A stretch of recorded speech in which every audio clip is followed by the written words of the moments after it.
नमस्कार, मैं हूं नितिन कुमार और आप देख रहे हैं भारत 24। केंद्रीय मंत्री मुख्तार अब्बास नकवी कल कानपुर आए। सर्किट हाउस में उन्होंने प्रेस वार्ता भी करी। उन्होंने जो केंद्र सरकार ने जो बजट प्रस्तुत किया था बीते कुछ दिनों पहले, उन्होंने बताया कि ये जो बजट है वो जनता के हित में है, कल्याणकारी है, आत्मनिर्भर बनाने को लेकर ये बजट प्रस्तुत किया गया है। प्रेस वार्ता में जब पत्रकारों ने उनसे पूछा कि किसान को लेकर, किसान जो बीते कई महीनों से धरने पर बैठे हैं, तो उन्होंने कहा कि सरकार उनसे वार्ता कर रही है और जिसके बाद ही कुछ ठोस कदम निकल आएंगे। क्या कुछ कहा, आइए आपको सुनाते हैं।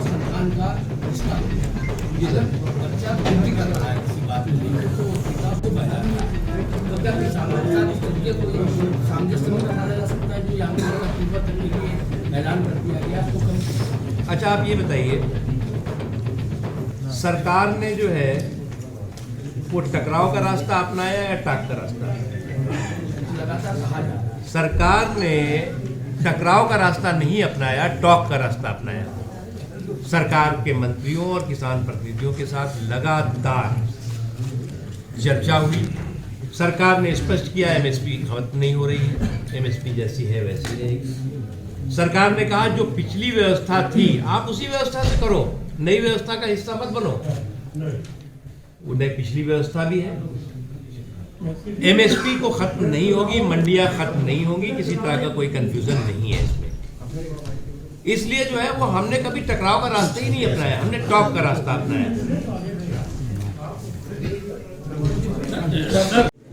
इसलिए जो है वो आप जो अच्छा लगे उसे अपना लो, जो बुरा लगे उसे जाने दो। कृषि कानून में कई क्लॉज हैं, लेकिन उसमें क्लॉज है असीमित भंडारण। असीमित भंडारण में तो कुछ गिने चुने लोगों में भंडारण रहेगा। क्या लगता है कि इस तरह कुछ क्लॉज को हटाने की जरूरत है कृषि कानून में?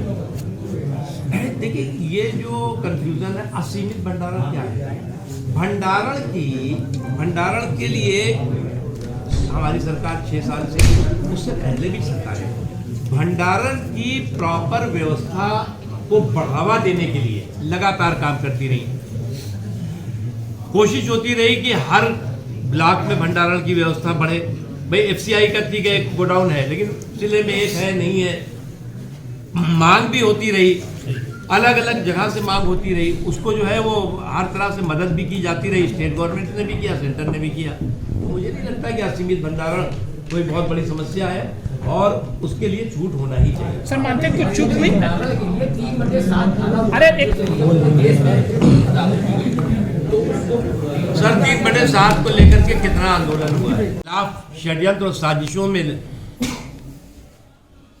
लगी हुई ताकतें पूरी दुनिया में माहौल को खराब करने की साजिश कर रहे हैं। और ये साजिश कोई नई नहीं है। मैंने आपको 6 सालों के प्रमुख आपको उदाहरण बताए हैं, लेकिन हम देश की जनता को नतमस्तक होकर के सलाम करते हैं कि 2014 से पहले भी इसी तरह के मोदी जी के खिलाफ, भारतीय जनता पार्टी के खिलाफ माहौल बनाया गया। जनता ने जनादेश दिया, शानदार जनादेश दिया।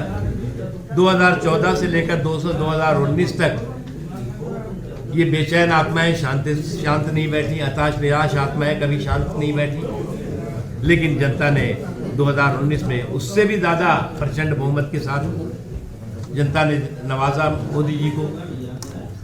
और इस दौरान जो है वो विभिन्न राज्यों के विधानसभा के चुनाव हुए, पंचायतों के चुनाव हुए। जम्मू कश्मीर में जहाँ 370 खत्म हुआ, उसके बाद लद्दाख में हिल डेवलपमेंट काउंसिल में भारतीय जनता पार्टी जीतती है। जम्मू कश्मीर में जो पंचायत का पहली बार आज़ादी के बाद चुनाव हुआ, वहाँ पर भारतीय जनता पार्टी शानदार उपस्थिति दर्ज करती है, जीतती है। यहाँ तक कि वैली में भी भारतीय जनता पार्टी जीतती है। ये पूरे देश में आज सकारात्मक माहौल है और उस माहौल को से हताशा और निराशा कुछ लोगों की स्वाभाविक है। और जो साजिश के सियासी सूरमा हैं, उनके सूझे हुए सुपड़े इस बात के सबूत हैं कि उनके सारे षड्यंत्र जनता बार बार उसको परास्त कर रही है, उसको शिकस्त दे रही है। और हम उस मजबूती के साथ समावेशी विकास और सर्व स्पर्शी सशक्तिकरण के संकल्प